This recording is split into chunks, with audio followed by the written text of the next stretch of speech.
itu dan mengurapi Daud di tengah-tengah saudara-saudaranya. Kalimat lanjutannya, sejak hari itu dan seterusnya. Sejak hari itu, sejak diurapi dan seterusnya, berkuasalah roh Tuhan atas Daud. Lalu berangkatlah Samuel pulang lagi ke rumahnya. Kalimat penentunya adalah berkuasalah roh Tuhan atas Daud. Sekarang saya mau tanya, ketika Tuhan melihat Daud dan berencana menjadikan Daud jadi raja, udah ada belum kalimat berkuasalah roh Tuhan atas Daud?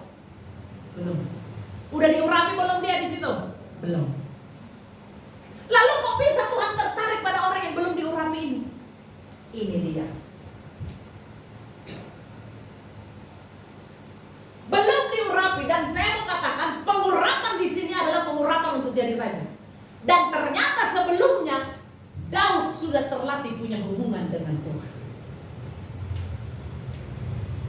Dan hubungan dengan Tuhan inilah yang membuat Tuhan tertarik pada pribadi Daud. Seorang yang imut-imut, bahkan dia tanpa anggota keluarga nggak dianggap, bayangkan untuk pesta makan aja nggak diajak.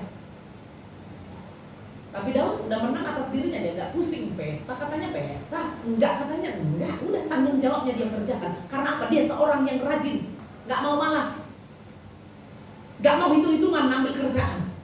Abang-abangnya nggak ada yang jaga kambing domba, ya udah dia yang ngambil.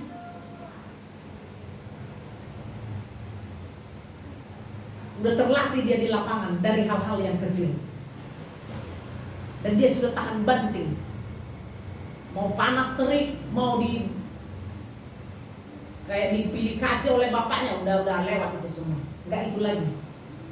Enggak ada lagi sakit hati, enggak ada lagi iri hati. Pokoknya dia lakukan apa yang diperintahkan oleh bapaknya, abang yang kerjakan aja dengan sukacita. Dan ketika dia diurapi untuk menjadi raja, bukan saja itu Tuhan tertarik, tapi jauh sebelumnya Tuhan sudah tertarik. Dan yang mau saya bagi kepada saudara, kenapa Tuhan bisa tertarik pada Daud?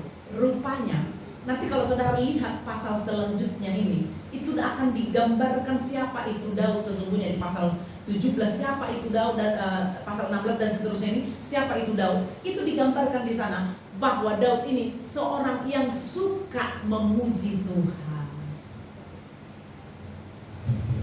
Ketika dia bawa kambing dombanya, mungkin awal-awal bawa seruling lah, bawa kecapi lah, entah apalah alat musik yang dibawanya. Jadi pasti latihan terus.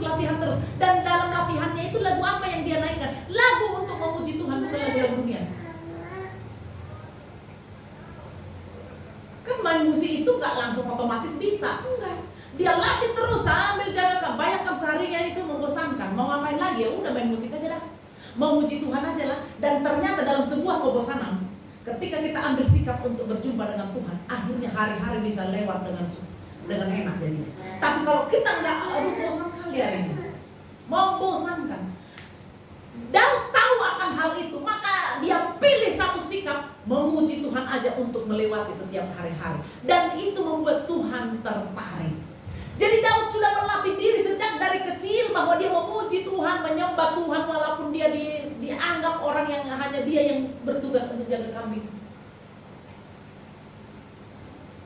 Dan di sini dimunculkan bahwa Daud itu main kecapi. Terbukti di mana? Terbukti suatu hari setelah Tuhan udah menolak Saul, di tahtanya suka kesurupan ini si Saul. Tiba-tiba roh jahat masuk. Besok-besok bisa mimpin negara lagi. Besok kesurupan lagi, gitu terus. Lalu ada seorang, katanya orang yang terdekat dengan Saul itu kasih saran. Di mana itu? Lanjut ke ayat yang ke-14. Perhatikan.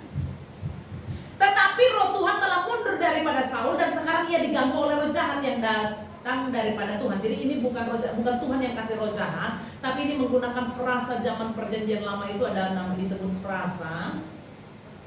Yang pasti kira bahasa ininya gini dia, nggak usah saya jelaskan secara teologis. Tapi yang pasti Tuhan nggak pernah menghendaki kita gila atau kesurupan.